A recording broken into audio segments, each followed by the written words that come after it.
Hello students, welcome back to the next video of business study. ये है 11th class का business study का video second chapter के लिए, जिसमें कि हम लोग बात करने वाले हैं important documents for joint stock company, जिसमें कि ऑलरेडी हम लोग मेमोरेंडम ऑफ एसोसिएशन पढ़ चुके हैं। आज के इस वीडियो में हम लोग बात करेंगे article of association and prospectus के बारे में।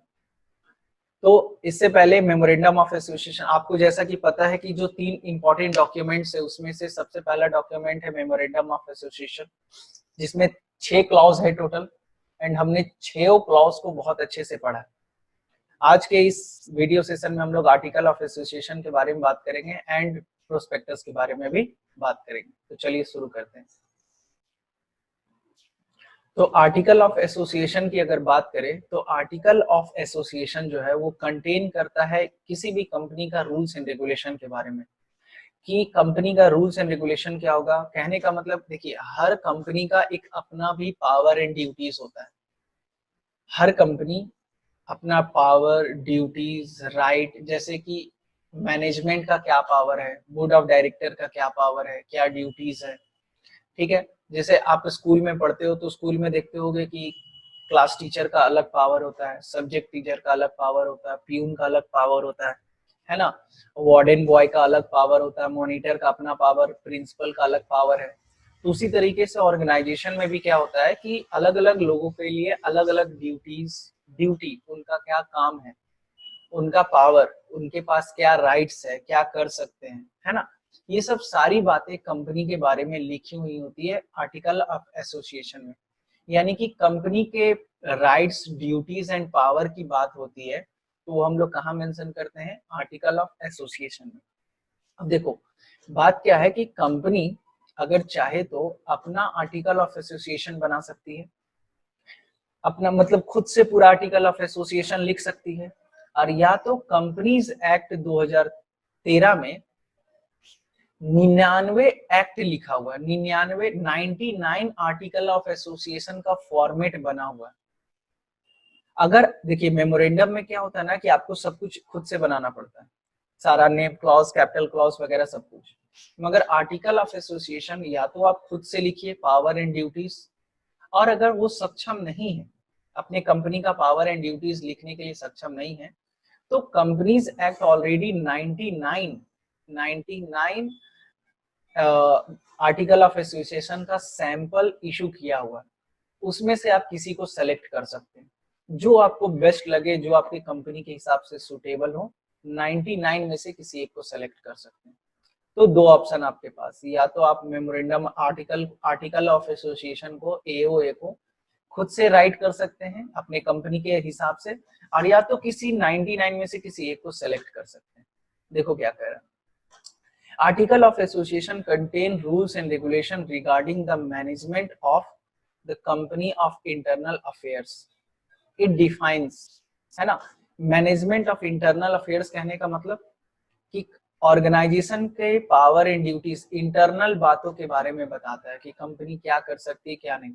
It define power, duty, right of manager, officers, and companies do not want to prepare and if sorry यहाँ पे अच्छा एंड बोर्ड ऑफ डायरेक्टर का जो पावर एंड ड्यूटीज है वो सारा लिखा हुआ रहता है। अभी हम लोग पढ़ेंगे कि यहाँ पर क्या क्या लिखा हुआ होता है।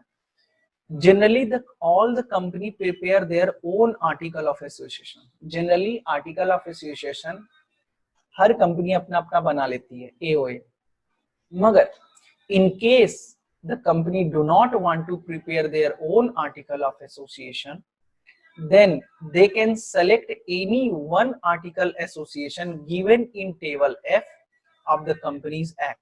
है ना, हम आपको बताए ना कि कंपनीज एक्ट में टोटल 99 मॉड्यूल दिया हुआ है, मॉडल दिया हुआ है। उस 99 में से आप किसी एक को सेलेक्ट कर सकते हैं, है ना, इन टेबल एफ। और ये कहाँ दिया हुआ है, टेबल एफ। टेबल एफ क्या है, एक सेट है। जैसे देखो, लॉ में क्या होता है ना, सेक्शन दिया हुआ रहता है, कौन से सेक्शन में कौन सा बात लिखा हुआ है। उसी तरीके से एक टेबल एफ है, टेबल एफ में ही आपका 99 मॉड्यूल दिया हुआ है, मॉडल दिया हुआ है आर्टिकल ऑफ एसोसिएशन का, ठीक है। तो इतना आपको जानकारी नहीं लेना, बस आपको इतना पता होना चाहिए कि कंपनीज एक्ट के तहत आर्टिकल ऑफ एसोसिएशन कंपनी चाहे तो खुद बना सकती है, और चाहे तो टेबल एफ में जो दिया हुआ है 99 मॉडल, उस 99 मॉडल में से एक सेलेक्ट कर सकता है। अब सर वो 99 के बारे में आपको नहीं पढ़ना, इतने बड़े आप अभी नहीं हुए, ठीक है। तो बस आपको बस इतना जानकारी रखना है कि इतना होता है। Company can select any one from these 99 sets.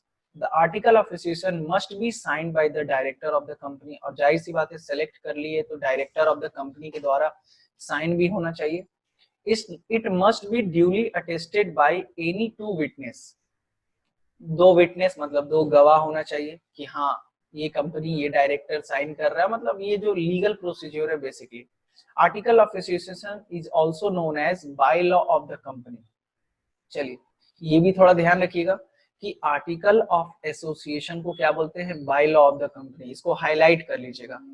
और doctrine of indoor management, doctrine of indoor management, और मेमोरेंडम ऑफ एसोसिएशन को क्या बताए थे, डॉक्ट्राइन ऑफ आउटडोर मैनेजमेंट। देखिए ये सब पॉइंट आप भूल नहीं सकते। देखिए मेमोरेंडम ऑफ एसोसिएशन है, इसको क्या बोला जाता है, डॉक्ट्राइन ऑफ आउटडोर मैनेजमेंट।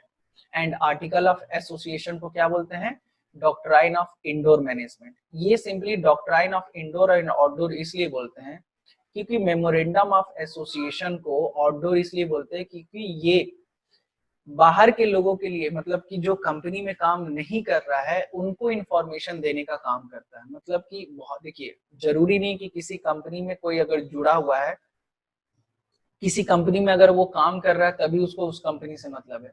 बहुत सारे ऐसे लोग हैं जो कंपनी को सप्लाई करते हैं रॉ मटेरियल, कंपनी को उधार देते हैं या फिर कंपनी को लोन देते हैं, तो उन लोगों को भी कंपनी के बारे में जानकारी रखना बहुत जरूरी होता है। जैसे मान लीजिए हम आपको बोल रहे हैं कि भाई मुझे 50 लाख रुपया चाहिए, तो आप मुझे 50 लाख रुपया देने के लिए रेडी तभी होगे जब मेरे बारे में अच्छे से जान लोगे। उसी तरीके से कंपनी को कोई पैसा तभी देगा जब कंपनी के बारे में अच्छे से जान लेगा। तो मेमोरेंडम ऑफ एसोसिएशन जो है वो आउटसाइडर के लिए होता है जो कि उसको इंफॉर्मेशन देता है, इसलिए इसको बोलते हैं डॉक्ट्राइन ऑफ आउटडोर मैनेजमेंट। और article of association internal power and duties की बात करता है, इसलिए इसको हम लोग बोलते हैं डॉक्ट्राइन ऑफ इंडोर मैनेजमेंट, ठीक है। चलिए the contents of the article are divided into paragraphs and paragraphs are numbered, है ना। देखिए क्या कह रहा है, the main content of article of association, generally article of association में क्या क्या रहता है। तो सबसे पहला पॉइंट क्या कह रहा है, the amount of share capital and different classes of share। Amount of share capital, कितने का शेयर इशू करेगा और कितने क्लासेस का शेयर है। अब देखिए टाइप्स ऑफ शेयर भी होता है, preference share, equity share, sweat equity share, है ना। तो ये कहीं ना कहीं एक बहुत बड़ा आपके लिए तो सबसे पहला आपका कह रहा है amount of share capital and different classes of share, है ना। डिफरेंट क्लासेस ऑफ शेयर कहने का मतलब टाइप्स ऑफ शेयर, अलग अलग तरीके का शेयर होता है। प्रीफरेंस शेयर, प्रीफरेंस शेयर में भी 8 तरीके का शेयर होता है। फिर उसके बाद equity share, sweat equity share, है ना। तो ये सब मतलब कंपनी कौन से टाइप ऑफ शेयर को इश्यू करेगी इसके बारे में लिखा हुआ था। Right of each type of share holder, और अलग अलग टाइप के शेयर होल्डर है, जैसे preference share holder, equity share holder, तो उनका राइट एंड ड्यूटीज क्या होगा, है ना, उनके राइट क्या होंगे। जैसे जो इक्विटी शेयर होते हैं, जो इक्विटी शेयर होते हैं उनके पास वोटिंग राइट होता है, मगर जो प्रीफरेंस शेयर होते हैं उनको कभी कभी वोटिंग राइट नहीं दिया जाता है। अब ये क्या होता है इसके बारे में हम लोग 12th में चर्चा करेंगे, ठीक है। इसके बारे में हम लोग 12th क्लास में बहुत अच्छे से चर्चा करेंगे कि इक्विटी शेयर क्या होता है, प्रीफरेंस शेयर क्या होता है, और इसका अकाउंटिंग भी सीखेंगे हम लोग। पर फिलहाल आपको ध्यान में रखना अलग अलग तरीके का इक्विटी शेयर होता है, शेयर्स होते हैं। कुछ इक्विटी शेयर होते हैं, कुछ प्रीफरेंस शेयर होते हैं, और इक्विटी शेयर का अपना पावर होता है एंड प्रीफरेंस शेयर्स का अपना पावर होता है, ठीक है, प्रीफरेंस शेयर होल्डर का, है ना। Procedure of making allotment of share, procedure of making allotment of share कहने का मतलब कंपनी जब शेयर देगी, मतलब अलॉटमेंट ऑफ शेयर मतलब होता है शेयर बेचना, तो कंपनी जब शेयर बेचेगी तो उसका प्रोसीजर क्या होगा, किस तरीके से आखिर कंपनी शेयर इशू करेगी, ठीक है। नेक्स्ट पॉइंट क्या कह रहा है, procedure of issuing share certificate, share certificate कैसे दिया जाएगा, मतलब ये सब बेसिक बात है जो लिखा हुआ रहता है कंपनी का प्रोसेस के बारे में। ट्रांसफर ऑफ शेयर, अगर आप शेयर ट्रांसफर करना चाहते हैं तो कैसे ट्रांसफर कर सकते हैं। फॉरफीचर ऑफ शेयर, अब देखो ये सब जो वर्ड दिख रहा है ना, एक्चुअली आपको अभी इसके बारे में ज्यादा पढ़ना ही नहीं है। फॉरफीचर ऑफ शेयर के बारे में आपको पढ़ना है 12th क्लास में, ठीक है।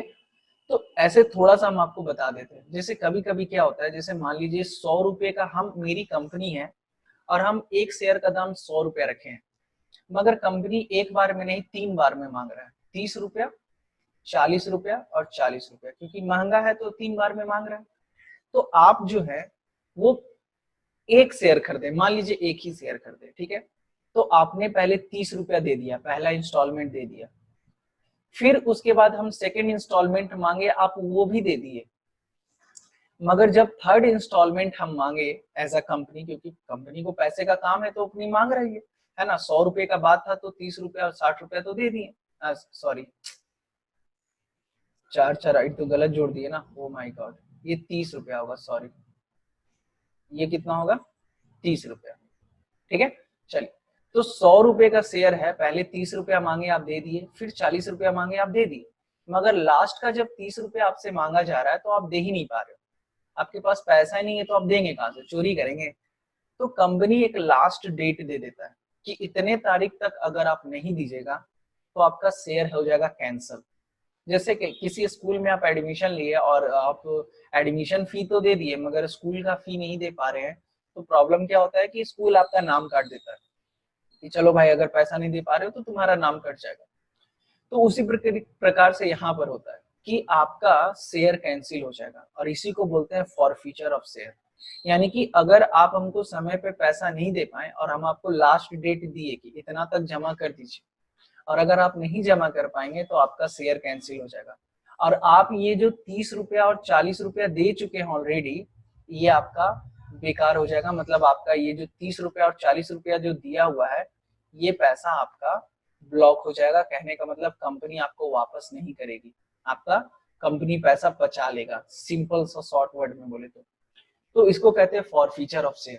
तो फॉरफीट कैसे करेगी कंपनी, अब देखिए ये फॉरफीचर ऑफ शेयर के बारे में आपको 12th में बहुत अच्छे से पढ़ना है और इसका अकाउंटिंग भी सीखना है, मगर फिलहाल अभी आपको हो सकता है कि प्रॉब्लम हो, तो ये सब आपको ना याद करना पड़ जाएगा, क्योंकि इसके बारे में सिर्फ आपको पढ़ना है। जैसे बचपन में होता था ना कि ए फॉर एप्पल याद किए, मगर अब ए फॉर एप्पल आपको याद करने का जरूरत नहीं पड़ेगा क्योंकि आप उस चीज को देख रहे हो।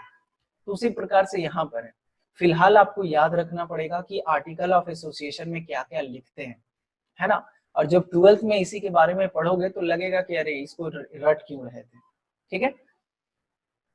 फिर उसके बाद री इशू कैसे करेंगे, कंडक्ट मीटिंग कंडक्ट करने के लिए क्या प्रोसीजर फॉलो करना पड़ेगा, appointment and removal of director, अगर किसी नए डायरेक्टर को अपॉइंट करना है, किसी नए डायरेक्टर को अपॉइंट करना है या फिर किसी डायरेक्टर को रिमूव करना है, मान लीजिए किसी भी इलीगल एक्टिविटी में वो पकड़ाया, तो उसको कैसे रिमूव किया जाएगा या फिर कैसे अपॉइंट किया जाएगा। फिर duty power remuneration of director, है ना, डायरेक्टर का ड्यूटी क्या होगा, पावर क्या होगा और रिन्यूमरेशन क्या होगा। रिन्यूमरेशन मतलब होता है, रेम्यूनरेशन मतलब होता है सैलरी, क्या होता है सैलरी, सैलरी का दूसरा नाम क्या होता है रेम्यूनरेशन, ठीक है ना। तो अगर कहीं भी आप देखें कि रेम्यूनरेशन की बात कर रहा मतलब कि वहां पे सैलरी की बात कर रहा है, तो भाई डायरेक्टर का सैलरी क्या होगा। Procedure for declaration of payment of dividend, अच्छा डिविडेंड कैसे दिया जाएगा, सर ये डिविडेंड क्या होता है, तो थोड़ा समझो। अब जैसे मान लीजिए कि ये कंपनी है, ठीक है, और ये जो है ये बैंक है और ये जनता है, ठीक है। अब कंपनी जो है चाहे तो बैंक से भी पैसा ले सकती है, पैसा ले सकती है कि नहीं? हाँ सर, बैंक से भी पैसा ले सकती है। तो बैंक से अगर पैसा ले रहा है तो उसको बदले में क्या देना पड़ेगा? इंटरेस्ट। क्या देना पड़ेगा? इंटरेस्ट देना पड़ेगा। पर अगर कंपनी जनता से पैसा ले रहा है, जनता से पैसा ले रहा है, तो उस केस में कंपनी जो है, कंपनी तो इसको क्या दे दिया? Share holder. इसको क्या बोलिए? Share holder. शेयर होल्डर कहने का मतलब क्या? शेयर होल्डर कहने का मतलब है कि ये ओनर है। अब सिंपल सा बात है, अगर हम मान लीजिए कंपनी चला रहे हैं, तो हम अगर बैंक से पैसा लिए हैं तो हम बैंक को देंगे इंटरेस्ट, मगर हम शेयर होल्डर से पैसा लिए हैं, आप लोग को हम अपने कंपनी का शेयर दे दिए और बदले में हम आपसे पैसा ले रहे हैं, तो हम भी आपको कुछ रिटर्न देंगे ना भाई। कंपनी आपको कुछ रिटर्न देगी कि नहीं? आप फोकट में थोड़ी पैसा लगाए हो, बेनिफिट पाने के लिए ही लगाए हो। आप अगर बैंक में रखते पैसा तो आपको बैंक वाला इंटरेस्ट देता। तो आप अपना पैसा अगर कंपनी को दिए हो तो कंपनी बदले में आपको क्या देगी? इंटरेस्ट नहीं देगी। उसी चीज का नाम चेंज हो जाता है, डिविडेंड हो जाता है। मतलब कंपनी को जो भी प्रॉफिट हुआ, कंपनी को जो भी प्रॉफिट हुआ वो किसके बीच में बटेगा? शेयर होल्डर के बीच में बटेगा, है कि नहीं? जैसे कंपनी, अगर मेरी कंपनी है, हम आप सभी लोगों को शेयर बेचे अपनी कंपनी का, यानी कि मालिक बनाए और आपसे पैसा लिए, 1 साल बिजनेस चलाए और कुछ पैसा प्रॉफिट हुआ, तो जितने भी मालिक हैं सबके बीच में बटेगा।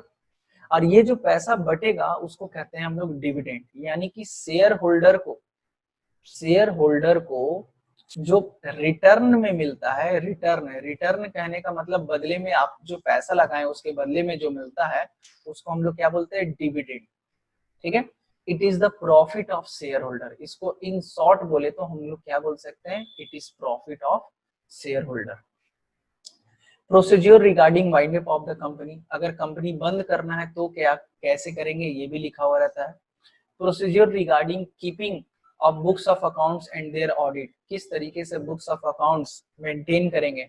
ऑडिट क्या होता है? अकाउंट्स वेरीफाई करवाना। जैसे हम अपना अकाउंटिंग करवा लिए, अब सीए उसको वेरीफाई करेगा, चार्टेड अकाउंटेंट उसको वेरीफाई करेगा, उसी चीज को बोलते हैं ऑडिट। ऑडिट मतलब होता है वेरीफाई करवाना, ठीक है। तो कैसे वेरीफाई करवाएंगे ये सब चीजें। Seal of the company, seal, अब कॉमन सील सुने हो ना? कॉमन सील, कॉमन सील मतलब क्या होता है सर? Official signature.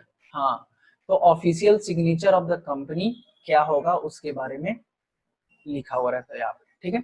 तो बेसिकली ये सब पॉइंट्स आपको याद करने पड़ेंगे कि आर्टिकल ऑफ एसोसिएशन में for feature of share, repayment of share, allotment of share, power and duties and right of the director, remuneration of the director, payment of dividend कैसे करेंगे, ये सब के बारे में बेसिकली लिखा हुआ रहता है, ठीक है।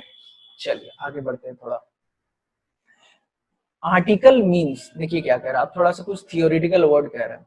Article means the article of association of the company as originally formed और altered from time to time or applied in pursuance of any previous law or law of the act। Simply कहने का मतलब article of association क्या होता है? ये means the article of association of the company as originally formed or as altered from time to time। देखिए यहाँ पे क्या कर रहा है, अगर कभी अगर आर्टिकल बोले, कभी सिंपली कहने का मतलब यहाँ पे आर्टिकल ऑफ एसोसिएशन को आर्टिकल भी बोला जाता है, ठीक है ना। तो ये बात आपको कह रहा है यहाँ पे। नेक्स्ट पॉइंट क्या है आपका? Alteration of article of association. अगर अल्टरेशन करना है तो कैसे किया जाएगा? अल्टरेशन तो सिंपल सा है, स्पेशल रेजोल्यूशन पास करना पड़ता है, ठीक है। देखो यहाँ पे क्या कह रहा है, a company may change its article of association by passing special resolution subject to the following condition. मगर कुछ कंडीशन होना चाहिए। Subject to the following condition मतलब कुछ कंडीशन अप्लाइड है। वो कंडीशन क्या है? 5 कंडीशन है। अब बाबू देखो ये सब है रूल्स एंड रेगुलेशन, इसमें कोई आप कॉम्प्रोमाइज नहीं कर सकते। तो सबसे पहला क्या बता रहा आपको? The alteration must be contrary or not be contrary against the provision of memorandum of association. देखिए कह रहा है अल्टरेशन कुछ इस प्रकार से होना चाहिए कि वो मेमोरेंडम ऑफ एसोसिएशन को वायलेट ना करे। मतलब मेमोरेंडम ऑफ एसोसिएशन में जो बात लिखा हुआ है उसी के अधीन, उसी के ध्यान में रखते हुए, मतलब एक होता है ना, एक हर स्कूल का एक अपना रूल्स एंड रेगुलेशन होता है, तो आप ऐसा रूल्स एंड रेगुलेशन नहीं बना सकते हैं जो दूसरे रूल को तोड़े। यही पॉइंट यहाँ पे कह रहा है। Alteration must not be contrary or against the provision of memorandum of association।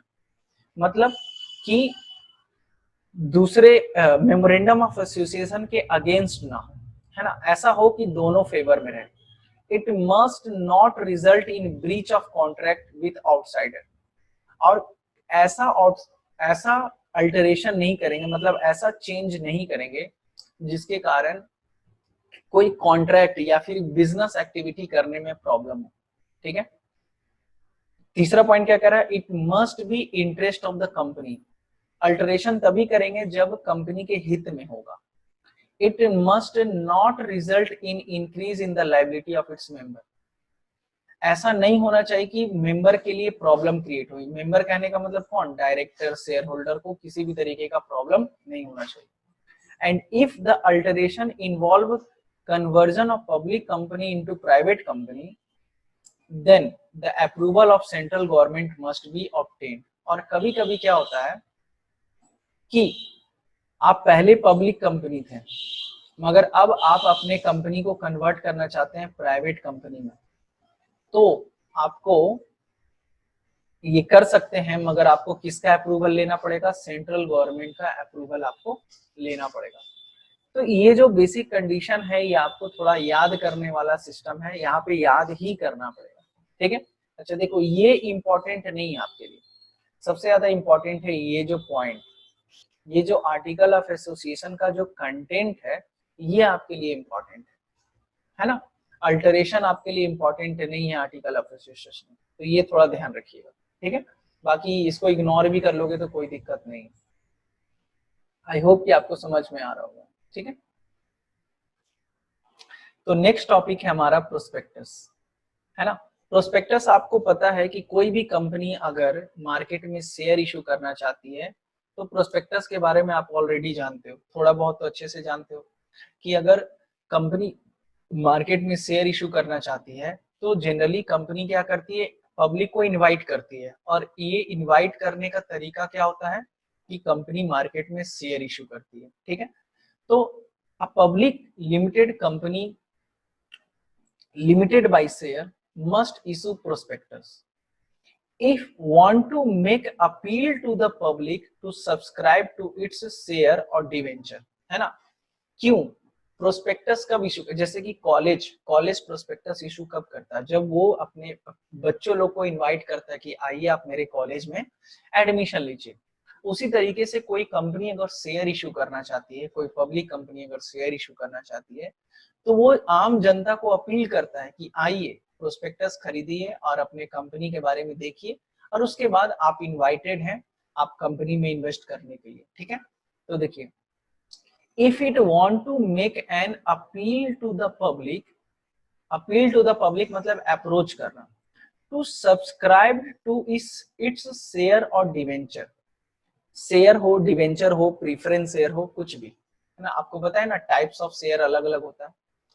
तो सब्सक्राइब कहना मतलब कि आइए आप मेरे कंपनी का शेयर खरीदिए। According to the companies act 2013, definition देखिए प्रोस्पेक्टस का क्या है। A prospectus is any document, prospectus क्या है, एक डॉक्यूमेंट है including notice, circular, advertisement or other document that invite deposits or offer from the public from the subscription or purchase of share or debenture for the body corporate। ये बहुत ही तगड़ा language है, अब इसको थोड़ा लाइन बाय लाइन आपको तोड़ के बताते हैं।